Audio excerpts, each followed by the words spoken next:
Hola amigos, muy buenas, bienvenidos a mi canal Tomás Tango Bravo, que hoy vamos a hablar de un tema fascinante, la jerga de los radioaficionados, el argot del radioaficionado, esa forma de hablar.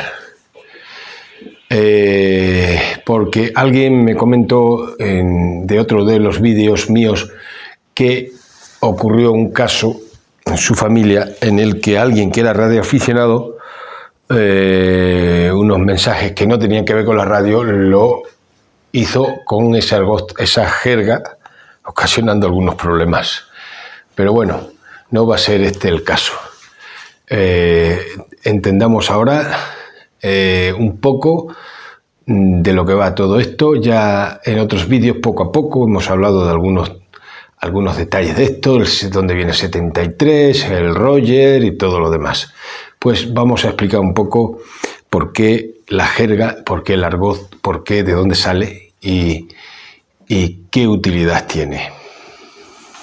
Bueno, la jerga, ese lenguaje que se usa, no es un capricho, tiene su historia y tiene su utilidad, sirve para entendernos, son códigos, abreviaturas y formas de comunicarnos que son internacionales, con lo cual lo que quiere decir que son útiles para entenderse con personas, entre personas que no hablan el mismo idioma de forma nativa, aparte de que sirve para resolver problemas, para que los mensajes sean claros y no induzcan a error, que no haya error en lo mismo. De ahí viene su origen en la radio. No es que el radioaficionado lo haya inventado, son nativos de la radio, aparte que luego el uso del radioaficionado lo pueda haber ido enriqueciendo un poquito más hacia su forma de actuar.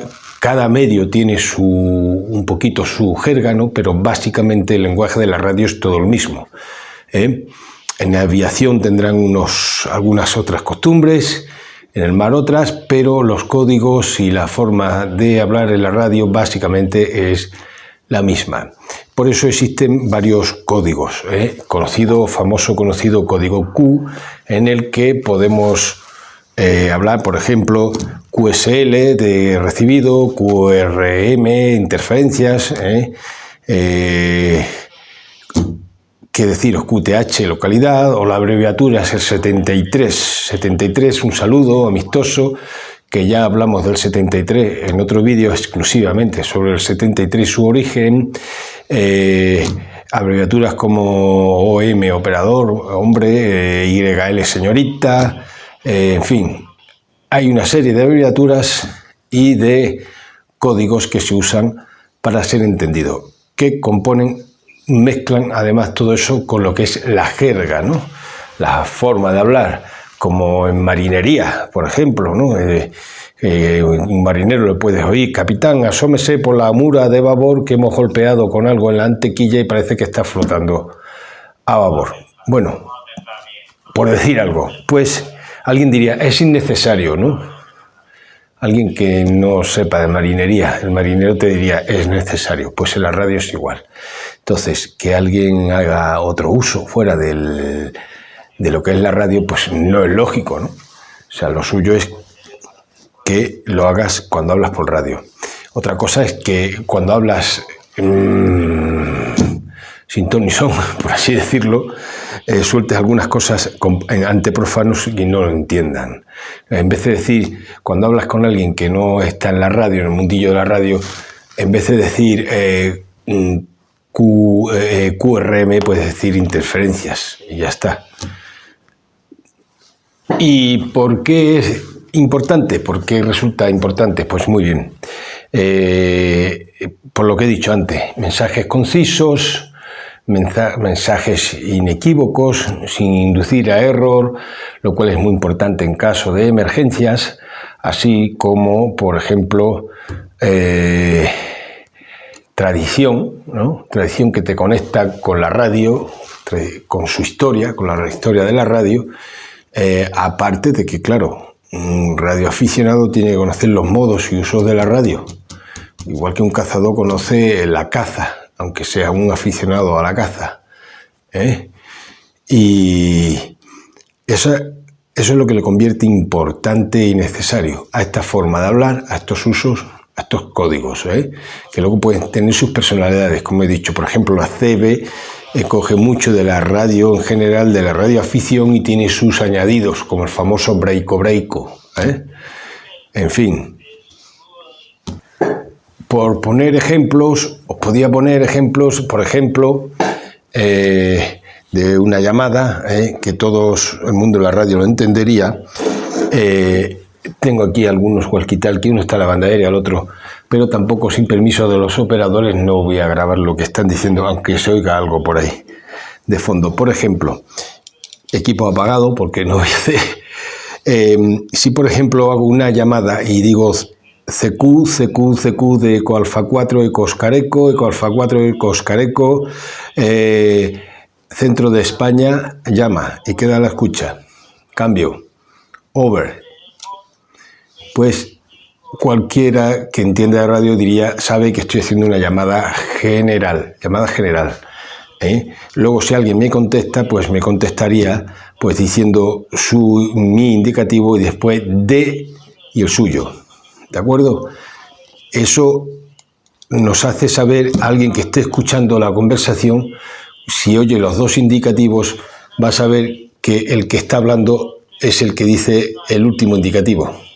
El último de la conversación de fulano. O si hay varios, dice lo de varios indicativos y luego de y el suyo. Sabemos que esa es la estación que está comunicando en este momento. Luego, pues QSL, la respuesta, QSL, Roger, QSL del código Q, recibido, que también se usa todo lo relacionado con recibido, la tarjeta de confirmación del contacto, pues también se llama QSL, que se contacta con alguien a larga distancia, donde X, otra palabra del argot radioaficionado de X es los comunicados a larga distancia, pues con alguien de otro país, pues se puede confirmar el contacto.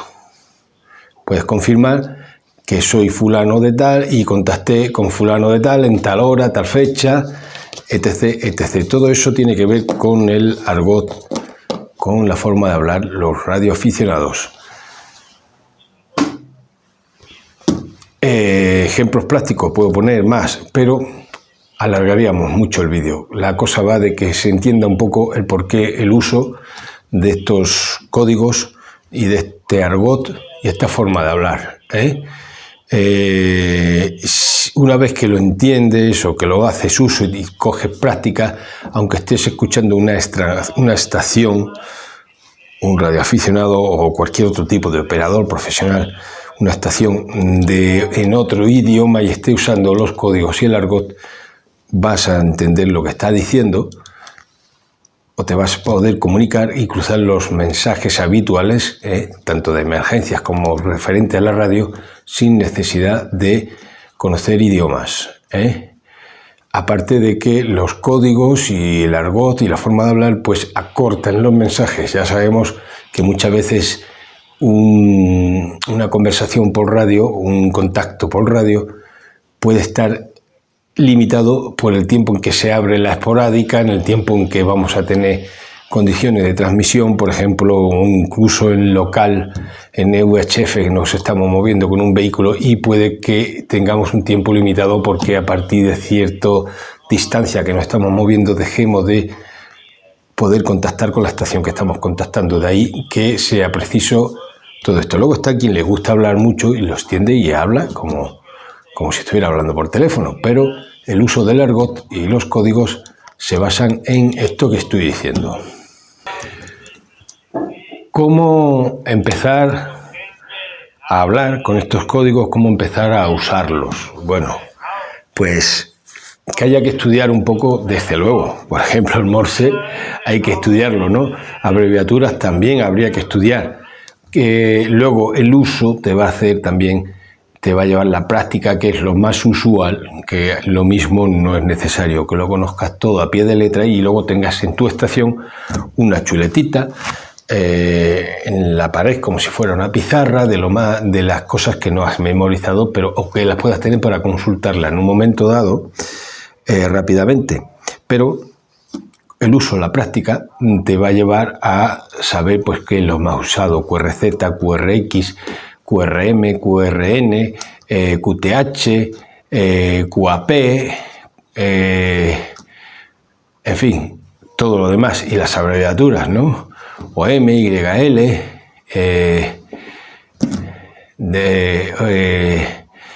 K, que es cambio, Roger, que es recibido, la R de recibido, y es Roger para diferenciarla de Romeo, que es el alfabeto fonético internacional, que ese sí habría que aprendérselo de memoria, es el código fonético o alfabeto fonético. En cada letra tiene un nombre y es internacional, nos va a valer para todo el mundo y para no equivocarnos. Pues podemos decir B, que ha dicho B, D, E, pues B, Bravo, D, Delta, cada letra tiene su número. Todo esto tiene su utilidad, ¿eh? Otra cosa es que alguien haya hecho un uso incomprensible de ello.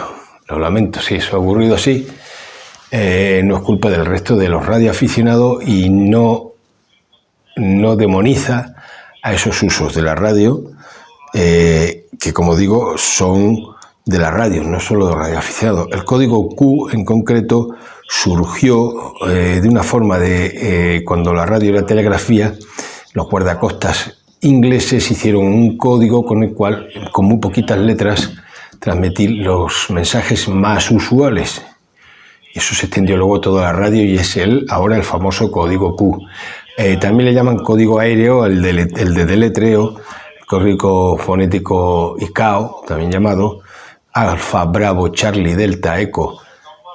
Le llaman aéreo a algunos porque sí tuvo mucho que ver la aviación con el nacimiento o ponerse de acuerdo con esto, porque al principio pues no era igual en todos los países, ¿no? O tuvo unos usos y luego hubo unos pequeños cambios y demás. Pues nada, no me extiendo más. Deciros que lo podéis aprender, que podéis estudiar, lo podéis echar un vistazo. Sabéis que en la práctica algunos no son exactamente como están escritos por ahí, ¿eh?